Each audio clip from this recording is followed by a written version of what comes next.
Hey everybody, it's AJ with Hippie Fertilizing. I am here with John. John, where we at? Hey, we're at the nursery over here at 1515 Dickinson Avenue, Woo! right behind All American Self Storage. So, we have a little project we're doing here today. What kind of roses are these, John? These are going to be our blush knockout roses. Ooh, don't make me blush. Anyway, so we have 3 different ones. We have our control here. We have a little bit of seaweed powder and Hippie blend fertilizer that has 5 different types of slow release nitrogen, a little bit of bioinoculant, and trace minerals. We are going to just barely sprinkle some of that on, and then later we're going to water this in, okay? The seaweed powder is all water soluble, so when we do water it in, it's going to go all nice and through there. And again, there's the different types of nitrogen sources and food sources that are slow release, but we only are trying to use a little bit. And that's the only thing we're going to do to all 3 of these roses. So, John, will you set that aside, please?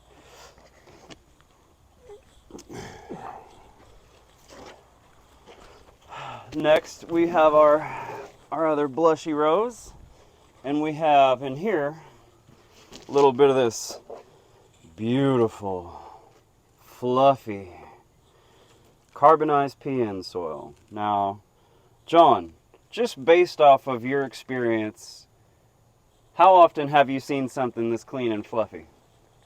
Not very often. No? No, you got to make it yourself and spend a lot of time doing it. For this to come out of a bag, it is really nice stuff. Right. So far that you've seen, this is like, at least looks like one of the most top-notch soils in a bag. Oh, definitely, definitely. Yeah, so it's a CarbonizedPN by Miramichi Green.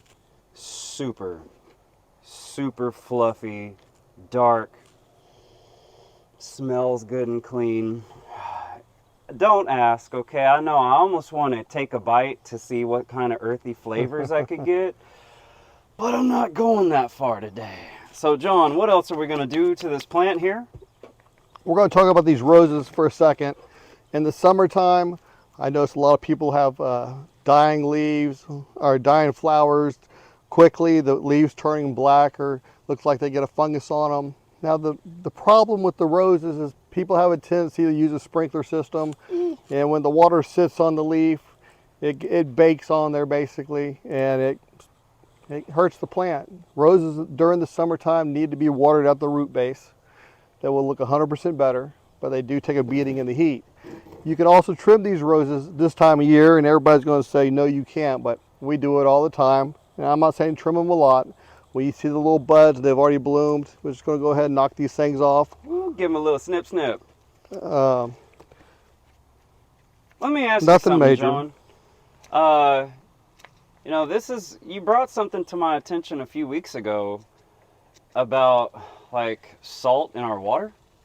Yes. Right? So, and I know that we have chlorine and chloramines and other things in our water as well, right? Correct. So when it's all hot like this, are we more likely to see the impact of, let's say, the impurities in our water? Oh, definitely, 100%. We fight that every day here at the nursery. When we're not watering out of our tank, we have a little bit of sodium in our water, and it really burns the leaves. It magnifies on the leaves, and it causes issues in the summertime. So one of the things that we're working on to help mitigate that is we use a little bit of humic acid. And there's other things you can buy. We'll develop this later, but if you're curious, if you're a super, like, I want to do the best for my gardening, there's a thing called a Boogie Blue water filter that will take out the toxins. I'm not a paid advertiser for this stuff. I just want y'all to get the best stuff out there, okay? So we can give them a good little trim in the summer, right? Yeah, nothing major, just a little tips off them. Yeah. Now, let's do the scary part. I'm just gonna, for my own measure, put a tiny bit of this and mix it into the soil.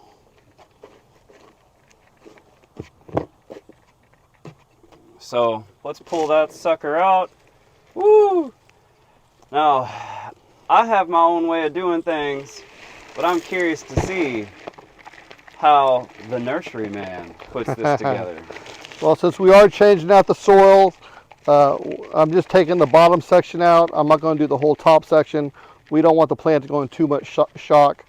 I'm going to have to put this back in here. Let's see here. Let's get this laid down correctly.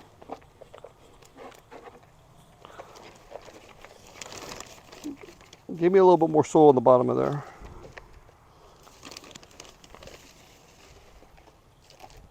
And yes, we are going up from a 5-gallon bucket to a 7-gallon bucket. So the roots can get into this new soil. Now if you can put the soil around, hold it in place. Yeah.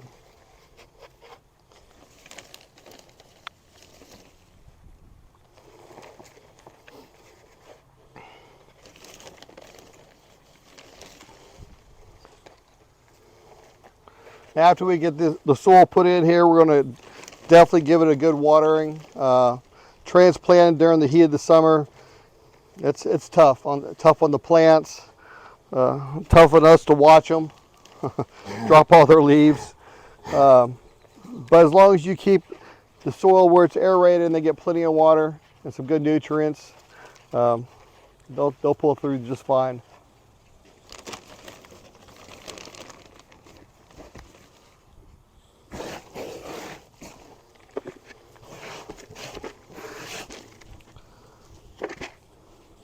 We got our tags on here so we know what soil we put in which container.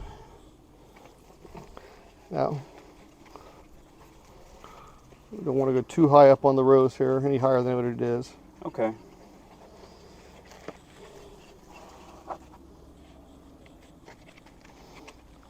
Maybe a little bit more on the side right here. Now.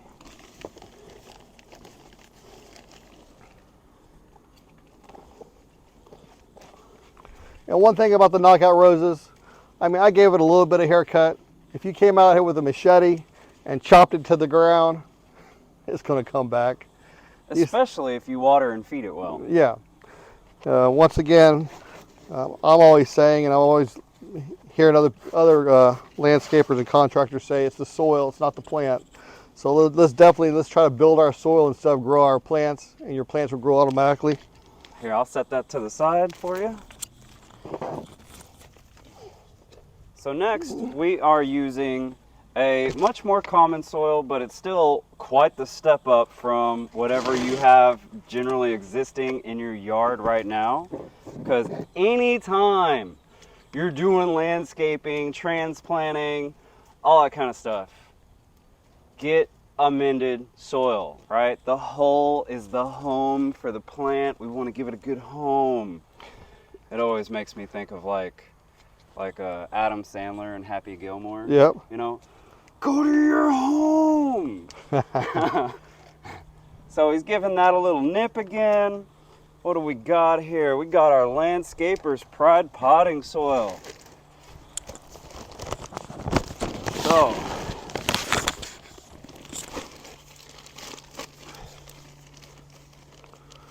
now this right here is a lot more coarse and sandy. Now this is very, very fluffy, the CarbonizedPN.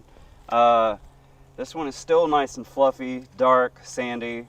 I honestly kind of think by feeling them and looking at them, this is gonna have better porosity, right? So better drainage, which when we put stuff into our clay pot soils, you wanna build up all the natural drainage you can with a good healthy mixture of organic matter to help balance out and retain that moisture.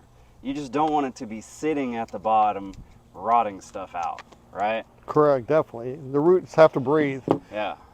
Everything on a plant is aerobic, and when water sits, it becomes anaerobic, and that's when bad things happen. So let's pull that puppy out. Here, I'm gonna give this a little whoop, whoop. Mix that all in.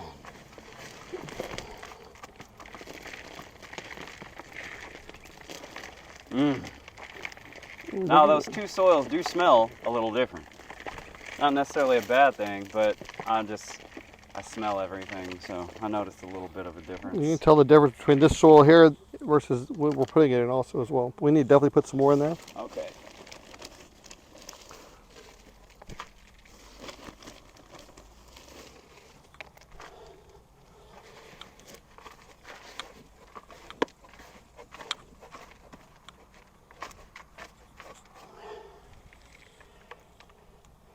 Let's go a little bit more. Okay.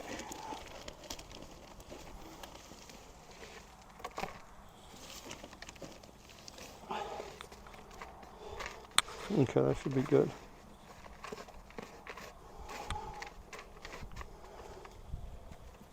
Better?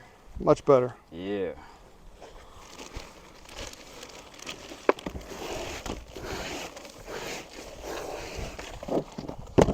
So,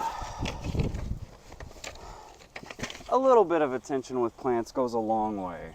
A long, long way. And after you show the plant a little bit of love, sometimes it's better just to leave it alone and let it do its thing. Don't try to second guess yourself or overwater it, underwater it. Get yourself on a little bit of routine. Check on them every once in a while, but don't make it a bad habit. So, yeah, I see that a lot too. I see it with lawns, I see it with landscape. Like, you start to see something stress, and then, you know, we want to throw a fungicide on it or an insecticide, or, you know, I'm not watering enough. And we just transplanted these things. They're going to go through shock or have a high potential for that. So, yeah, thank you for bringing that up. That's definitely a valid point, because as there's a lot on the scale of not doing anything, right, there is the other side of, like, hold on, you did too much, just let it grow, man. So, Definitely. so this good amount of soil in Yeah, here? it looks good. It looks real Okay, good. so try and tip this over carefully. Maybe y'all get a view. We got everything covered level with this existing soil that came out of there, and just, you know, we don't want to cover up the base of this plant too much either. Okay. So again, we have our super premium mix, and we will find out, right? We're going to be back next week working on another little project that we're going to pick out around here and keep amending things and improving soil. And in that next week, let's see, we're going to talk about this just for a moment first to see if in just a week, if they've responded, how they've responded. We might have 3 dead plants because it's hot as hell and we just put them in shock. Hopefully that's not the case. I highly doubt it, but you know. They will need a little bit of extra water this week, Yeah. just for that. So we're going to set these aside specially, and yes, we are going to give them a little bit more attention than, say, the rest of the plants. But you just added a system here, right? Oh yeah. So now you're starting to feed all the plants with a little extra juice, huh? A little extra juice, but we're trying to keep it all pretty much organic. Yeah. Try to keep the salt down to the minimum, and they're responding pretty well so far. Excellent. So check out hippiefertilizing.com. If you're local in the area, Leak City, Dickinson, surrounding areas, come check out the Nursery in Dickinson. Have a super groovy day. Peace. Have a great weekend. Thank you.